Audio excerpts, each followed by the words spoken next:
Krista, can I ask you another question about the black document? Have y'all ever thought, or is it in Europe, I don't know if it's something that's being considered in any of the laboratories or research facilities, the use of Parylene as a consolidant, as a strengthening for fragile documents. In the States, there was a fair amount of research on the use of Parylene as a consolidant for brittle materials. And I didn't know if something like that would ever be considered at the Bibliothek. We have so far not considered it. Or nanoparticles in some sort of form as a strengthening for the, what will ultimately probably be the demise of the parchment that had been coated and colored with iron gall inks or iron products. So we started with trying to characterize the different materials, and we would like then to start investigating how we can at least a little bit stabilize the bifolios, but the aim is to make them stable so that new digital images can be made, and there is also the question of a new facsimile. Yeah, so that would be the aim, and of course, basically no access of the words.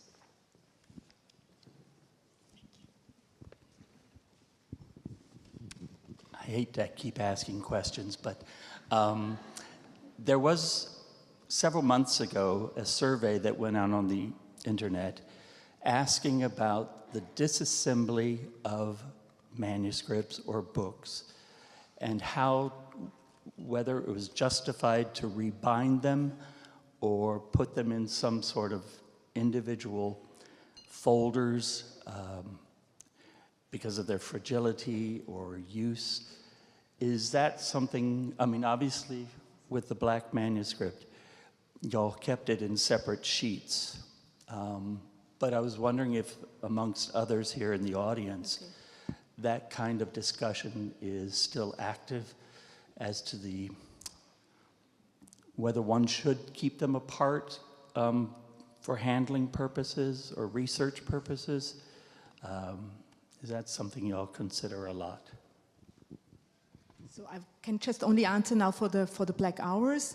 As I told you, it was already disassembled in the early 20th century, kept separately, and the parchment is so fragile that there is no question of reassembling it. And I would also like to answer for that we very rarely disassemble manuscripts, but there are some instances like now we have a discussion with the Vienna Dioscorides, which was rebound in the 1970s, and it will be digitized and to make a new facsimile, and there we discussed the question if we should, how we should store it in future. And I'm very eagerly followed this discussion, this recent discussion.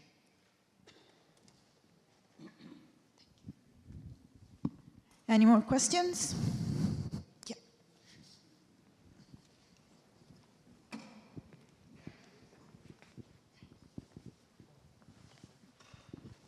So I'm Karin Eckstein from the Bavarian State Library in Munich, and we also discussed this item because we have some manuscripts that were separated in the 70s and 80s for facsimiles, and some of them are still separated, and it's I can't tell the right solution, but in my experience it's sometimes a problem when the manuscripts are separated. Then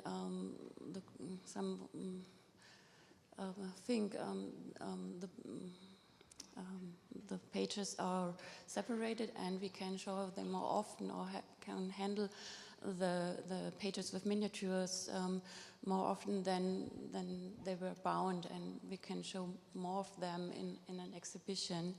So my experience is that when they are separated, they are sometimes handled more often than when they were in a book and you can only show one page.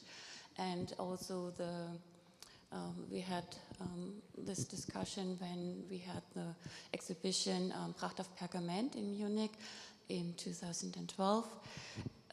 There were pages shown from the Sacramentary of Henry II, and when you have these separate pages and show me several miniatures of a manuscript, they are not shown in the right order, so you don't have the miniature with the normally following page, so that's another page shown then, and